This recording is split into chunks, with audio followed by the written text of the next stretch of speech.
The Voice of Love, kekasih Tuhan. Masih melanjutkan kebersamaan kita dalam program Voice of Life. Dan pagi hari ini ada Pak Joshua Gonatanjik juga yang hadir di studio. Ada juga Pak Doni Tatimu bicara tentang Heal Our Land. Pak Guana, silahkan mau menambahkan. Selamat pagi kekasih Tuhan. Kebalik saya bergabung, tapi saya sudah bergabung di udara sebelumnya. Kan sekarang zaman online gitu. Silakan kekasih Tuhan juga bisa bergabung loh lewat telepon, SMS, WA, bisa Anda manfaatkan. Ya, saat-saat ini saya setuju dengan apa yang disampaikan Pak Doni. Bukan who's wrong lagi, tetapi what's wrong gitu ya. Apanya yang salah? Saya baru-baru ini merenungkan tentang 3 dimensi kerajaan surga. Saya meyakini pada awalnya kita bicara tentang satu kata kunci kehidupan. Tetapi dengan jalannya waktu, kita mulai menemukan kata kunci yang kedua adalah kerajaan. Dan kalau kita gabung adalah bagaimana dimensi kerajaan itu ditemukan di bumi membawa kehidupan. Dan kerajaan surga ini bukan hanya satu dimensi, tetapi banyak orang terjebak dalam satu level, satu dimensi gitu ya, one for all. Percayalah, tidak ada barang canggih, itu satu elemen. Perhatikan, tidak ada barang canggih, ciptaan canggih. Anda dan saya itu the high-tech creation. Dan tubuh Anda, ini misalnya begini, kita sendiri sudah terdiri dari 3, tubuh, jiwa, roh. Tubuh kita ini terdiri dari ribuan elemen, belasan sistem, sistem hormon, sistem pencernaan, sistem pernafasan, sistem, saya bukan dokter ya toh. Anda perhatikan, ini canggih, tidak ada high tech. Anda perhatikan kapal terbang, pesawat, itu ratusan ribu elemen tergabung dalam satu kesatuan dan menghasilkan sebuah mahakarya istilahnya. Wow, Anda jangan pikir surga itu satu elemen. Anda jangan berpikir ini high tech. Kalau bumi aja bisa menghasilkan high tech itu sumbernya dari mana? Dari surga lah. Malah ada penafsiran ya. Ya saya agak percaya itu gimana sih manusia bisa bikin mantra dan itu malaikat-malaikat jatuh itu watcher itu yang ngajari manusia itu bikin mantra, bikin perang, ilmu ngeramal nasib. Itu kan ilmunya surga yang diselewengkan. Ini saya bilang ini kan Siolimpai yang Butongpai yang sempalannya Siolimpai gitu ya. Nah, saya percaya saya merenung dalam perenungan saya ada dimensi kasih, kebenaran dan kuasa. Jadi kita tidak bisa bicara Tuhan itu kasih tanpa kebenaran. Kita jangan hanya bicara kebenaran tanpa kuasa.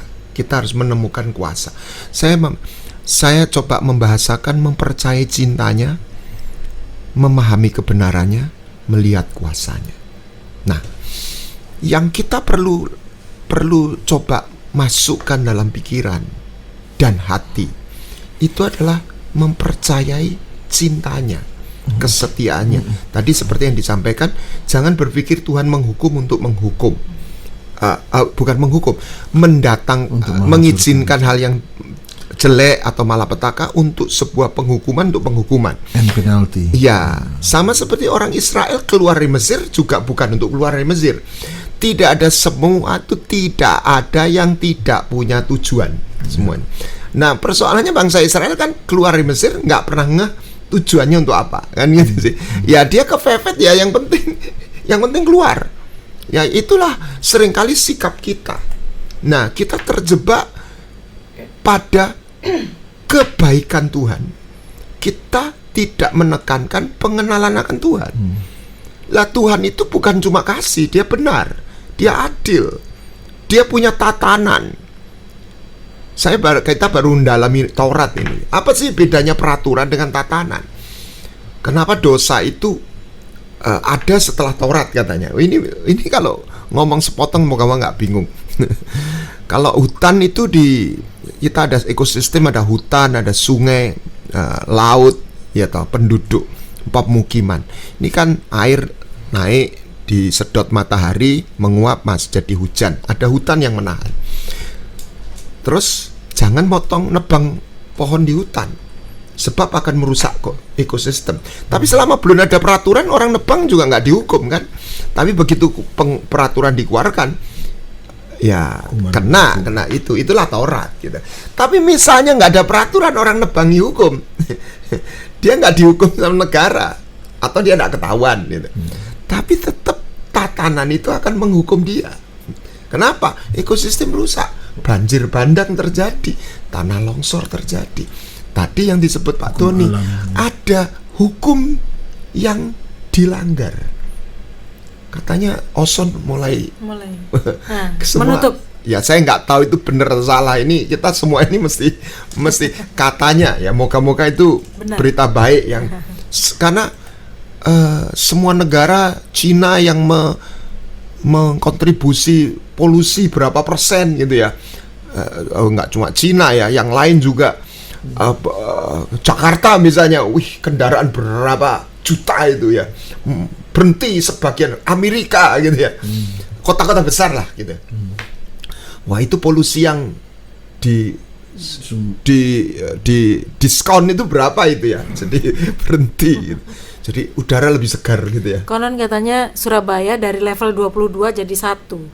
Tuhan Yesus. Saya baca di berita yang cukup kredibel sih. Wow. Luar biasa. Mari kita sedot udara. Jadi kita harus menghormati kebenarannya. Yang mengutip apa yang disampaikan Pak Doni, kalau dasar orang benar itu mempercayai cintanya, kesetiaannya. Jadi di tengah zaman ini kita harus percaya cintanya, sehingga kita tetap percaya Tuhan itu baik, kasih setianya. Dari situ iman kita ini lahir. Setelah itu kita harus memahami kebenarannya, bukan cinta-cinta yang naif. Oh iya, ya pokoknya Tuhan cinta. Apanya yang salah? Yang salah dibenarkan. Makanya tadi bertobat, meninggalkan yang salah, yang misalnya minum soft drink terus gitu ya, ya harus dirubah gitu ya, kebiasaan yang ini kesehatan ya gitu ya. Atau bagaimana ya, terlalu banyak lah yang salah sebenarnya dalam hidup modern ini, karena orang hanya mengejar cepat, mudah ya, cepat, mudah, efisien, efektif, efisien gitu ya, bukan efektif, efisien, cepat, mudah. Ya, tapi urusan benar atau salah urusan belakang. Ya, misalnya minuman-minuman yang energize. Wah, driver itu waduh seger, jos gitu ya.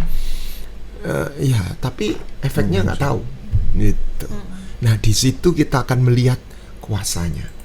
Baik kuasanya yang lahir dari tatanannya maupun kuasa yang intervensi. Saya percaya intervensi sorga bisa terjadi, dan beberapa anak Tuhan sudah menyaksikan bagaimana intervensi surga itu terjadi. Tuhan memberkati. Jadi supaya kita mampu menyikapi dengan benar apapun yang terjadi, kita bisa percaya Tuhan itu baik. Karena kita nggak bisa ngotai A dan B. Ada banyak kejadian yang bisa baik, bisa sepertinya baik, bisa enggak. Tetapi the original design, saya percaya gereja tidak didesain untuk tadi itu menderita, untuk kalah, tetapi untuk melakukan kebenaran. Dengan risiko bisa menderita. Mari kita hadapi dengan pola pikir yang benar, sehingga kita tidak paranoid, tapi kita juga tidak sembrono. Tuhan memberkati. Pak Doni mau menambahkan lagi? Sudah cukup ya. Baik, kasih Tuhan, silakan. Anda bisa bergabung bersama dengan kami menanggapi apa yang tadi Pak Guana sampaikan dan Pak Doni. Telepon di 0315046000, SMS WA 0813 330 60.000. Kami kembali ke ruang dengar Anda sesaat lagi.